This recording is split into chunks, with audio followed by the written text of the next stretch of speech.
जब संविधान के तहत SC, ST और OBC को आरक्षण की व्यवस्था हो सकती है, तो उसी संविधान के तहत देश के 90% डायमंड परिवार के लोगों को सरकारी ठेकेदारी में भी उनकी संख्या के हिसाब से ये कड़े प्रावधान नियम हटाकर इस सरकारी ठेकेदारी में भी डायमंड परिवार के बिजनेसमैन को हिस्सेदारी देने का जो काम करेगा, उसी को डायमंड परिवार, चाहे वो तीसरा चरण हो चाहे 7वां चरण हो, उसमें ही वोट देकर उसको विजयी बनाने का काम करेंगे। SC, ST, OBC के आरक्षण की तरह नया कानून लाकर सरकारी ठेकेदारी में भी आरक्षण की व्यवस्था की जाए। और अगर ऐसा सरकार नहीं करती है तो मैं देश के सभी डायमंड परिवार के मूल निवासी जो देश के हैं, उन लोगों से अपील करना चाहता हूं, बाबा साहब ने संविधान में आपको वोट की ताकत का ऐसा अधिकार दिया था, उस अधिकार का सही इस्तेमाल करें। ये चुनाव इस टाइम लोकतंत्र, संविधान और देश बचाने का चुनाव है, और जब लोकतंत्र, संविधान और देश नहीं बचेगा तो जो देश का डायमंड परिवार है उसके हक अधिकार, उसका आरक्षण नहीं बचेगा, उस पर अत्याचार अन्याय बंद नहीं होगा। इसलिए प्रेस के माध्यम से मैं देश के प्रधानमंत्री से यह अपील करता हूं कि आरक्षण की व्यवस्था की तरह सरकारी ठेकेदारी में भी आरक्षण की व्यवस्था करें और ये कड़े प्रावधान हटाए जाए और हमारे लोगों को सरकारी ठेकेदारी में भी आरक्षण की व्यवस्था कराई जाए। चुनाव के समय आज जो विरासत, मंगलसूत्र, संविधान और आरक्षण की बात चल रही है, और जब चुनाव से पहले ये देश की सरकार का प्रधानमंत्री, हमारा प्रधानमंत्री देश का, ये विकास की बात करता था, चाहे वो लखपति दीदी की बात हो, चाहे वो घर देने की बात हो, चाहे वो शौचालय की बात हो, चाहे वो 370 की बात हो, चाहे वो 3 तलाक की बात हो, चाहे वो बड़े बड़े हाईवे बनाने की बात हो, चाहे वो संविधान में हक अधिकार देने की बात हो, उस पर चर्चा चल रही थी चुनाव से पहले। लेकिन जैसे ही पहले चुनाव का चरण हुआ और 1914 से मतदान कम हुआ और डायमंड परिवार के लोगों ने खिलाफ वोट किया, तो इनकी एजेंसियों ने, इनके सोशल मीडिया ने, इनकी मीडिया ने इनको बताया कि आप तो हार रहे हो। तो अब इन्होंने विकास से हटकर विरासत पर बात लिया है, मंगलसूत्र पर बात लिया है। ये सच्चाई है। जो अपनी पत्नी के मंगलसूत्र की रक्षा नहीं कर पाया, वो हमारी पत्नी के मंगलसूत्र की क्या रक्षा करेगा। हमने अपने दम पर 7 फेरे लेकर, कसम खाकर अपनी पत्नी के मंगलसूत्र की रक्षा करने का काम किया। मैं देश के प्रधानमंत्री को कहना चाहता हूं, देश के डायमंड परिवार हो या जो भी परिवार हो, वो मंगलसूत्र की रक्षा अपने आप कर लेगा, वो विरासत अपने आप बचा लेगा। जब अंग्रेज और मुगल हमारी विरासत नहीं खोज पाए, उनको हमने भगाकर अपनी विरासत ले ली, तो हमारे से मंगलसूत्र की बात नहीं करिए। माननीय प्रधानमंत्री जी, हमारी मांग है, संविधान को लागू करो, मंडल आयोग की सिफारिशों को लागू करो, किसानों की MSP लागू करो, किसानों का कर्जा माफ करो, और जो देश का आप लगातार 14 से अब तक कहते जा रहे हैं कि पूरे वर्ल्ड में भारत युवाओं का देश है, 7% युवा है। आप कहते हो दुनिया में भारत का बहुत नाम हो रहा है, और देश के अंधभक्त, मोदी भक्त मीडिया के माध्यम से, सोशल मीडिया के माध्यम से लगातार ये बोल रहे हैं कि पूरे देश का नाम पूरे दुनिया में हो गया। याद करिए नोटबंदी, याद करिए कोरोना काल, एक एक माता बहन का घर से एक एक रुपया जो उसने जोड़ा हुआ था अपने बच्चों की शादी के लिए, अपने परिवार को चलाने के लिए, उसको भी देश की सरकार के प्रधानमंत्री ने उसमें निकलवा लिया था। लाइन में लग लग कर बैंकों की में सैकड़ों लोग शहीद हो गए। कोरोना काल के अंदर बिना सुविधा के वजह से 2-2 हजार किलोमीटर लोग इस देश के मूल निवासी रोडों पर भूखे चलते रहे, कहीं कोई इंतजाम नहीं था। क्या इससे देश का दुनिया में नाम हुआ? नहीं। इसलिए मैं देश के प्रधानमंत्री से कहना चाहता हूं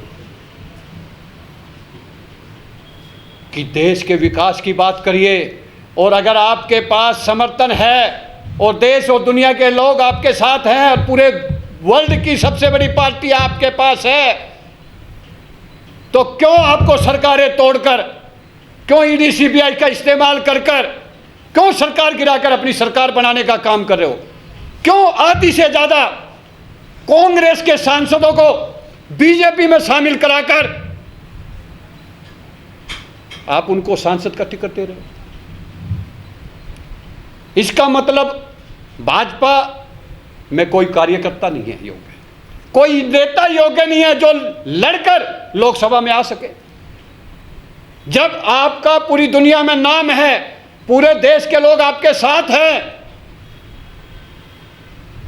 और आपने बहुत विकास किया है, 25 करोड़ लोगों को गरीबी से निकाल दिया, लेकिन 14 से लेकर 24 आ गया, तीसरा चुनाव आ गया, फिर भी 80 करोड़ का आंकड़ा 60 करोड़ पर क्यों नहीं लाए आप कहते हो 80 करोड़ को फिर 5 किलो अनाज, तो फिर गरीब कैसे 25 करोड़ दूर हुए?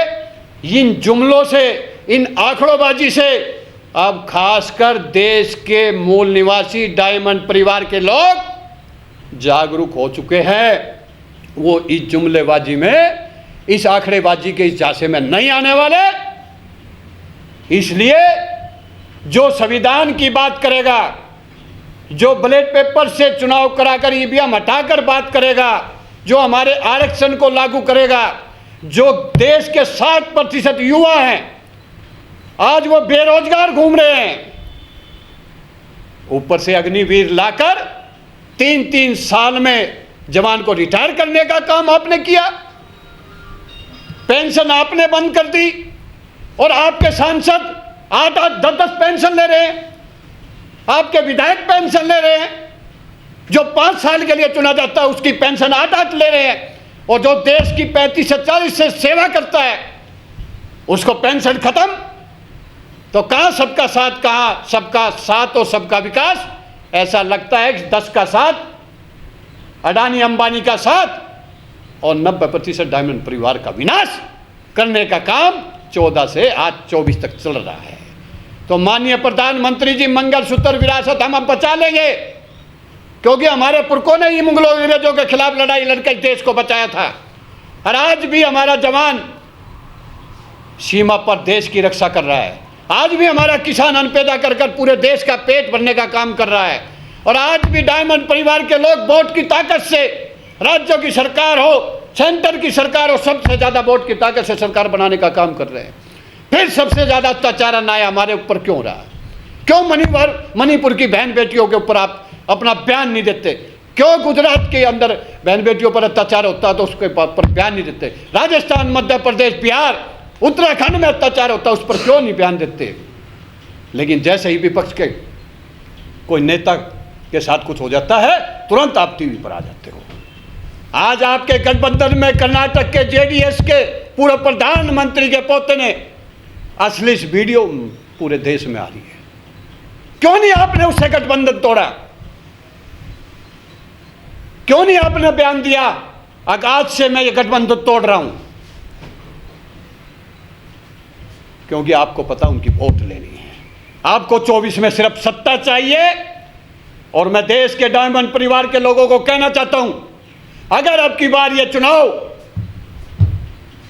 ये तानाशाह देश में जो सरकार चल रही है अगर जीत गई, जैसे सूरत में आपने टेलर देखा, जैसे गुजरात मध्य प्रदेश में आपने टेलर देखा, जैसे आपने इंदौर में टेलर देखा कि चुनाव से पहले ही विपक्ष की सबसे बड़ी पार्टी कांग्रेस, गठबंधन और कांग्रेस के प्रत्याशी और उसके साथ साथ अन्य पार्टियों के निर्दलीय एकदम सभी के सब नाम वापिस ले लेते हैं। कहीं ना कहीं शक की सोई माननीय प्रधानमंत्री जी ईवीएम के साथ इस पर भी रहती है। और यही सच्चाई है। अगर अगला चुनाव ये जीते तो चुनाव तो घोषित होगा, लेकिन जैसे सूरत में हुआ ऐसे ही हर चुनाव 150 विपक्ष की पार्टियों के उम्मीदवार पर्चा वापस लेंगे और निर्विरोध 29 की सरकार इनको जिता देगी। इसलिए आओ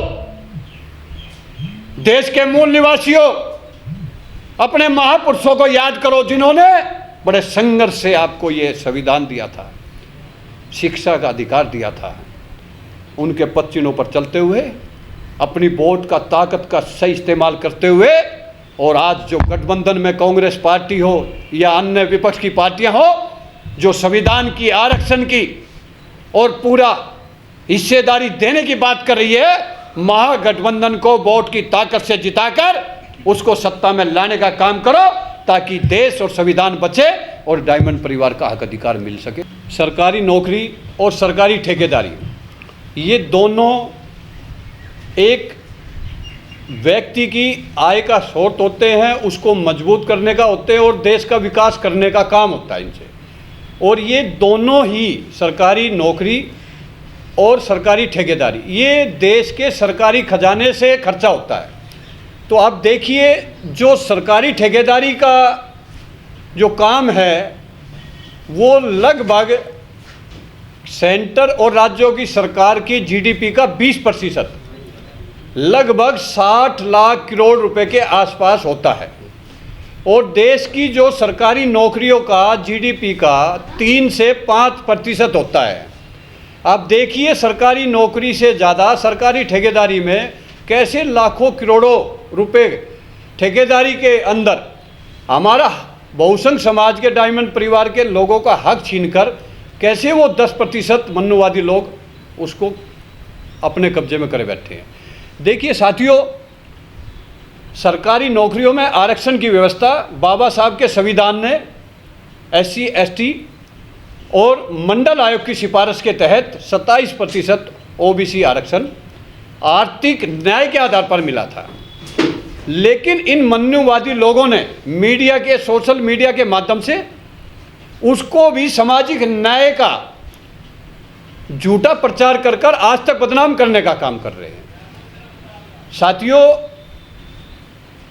अब सरकारी ठेकेदारी में ऐसे ऐसे क्रेट एरिया लगा दिए, ऐसे ऐसे सख्त प्रावधान लगा दिए हैं ताकि वो नियम डायमंड परिवार के बिजनेसमैन, जो बड़ी बड़ी कंपनियां बनाई हुई है जिन्होंने, वो उस प्रावधान को, नियम को पूरा नहीं कर पाए ताकि वो सरकारी ठेकेदारी का हकदार ना हो। जैसे करोड़ों का टर्नओवर, जैसे 3 वर्ष के काम की समीक्षा, ऐसे ऐसे कड़ी प्रावधान लगाकर हमारे डायमंड परिवार को सरकारी ठेकेदारी के हिस्सेदारी नहीं मिल रही है। क्योंकि हमारे बहुसंख्य समाज डायमंड परिवार के लोग खेती किसानी, मजदूरी, छोटे छोटे उद्योग करने वाले लोग हैं, इसलिए वो इस क्राइटेरिया को पूरा नहीं कर पाते हैं। अब आज तक आप देखिए, डायमंड परिवार के जो लोग कंपनियां बनाकर जो सरकारी ठेकेदारी को अप्लाई करते हैं, आज तक वो 10 से 15% ही ठेकेदारी में हिस्सेदारी ले पाए।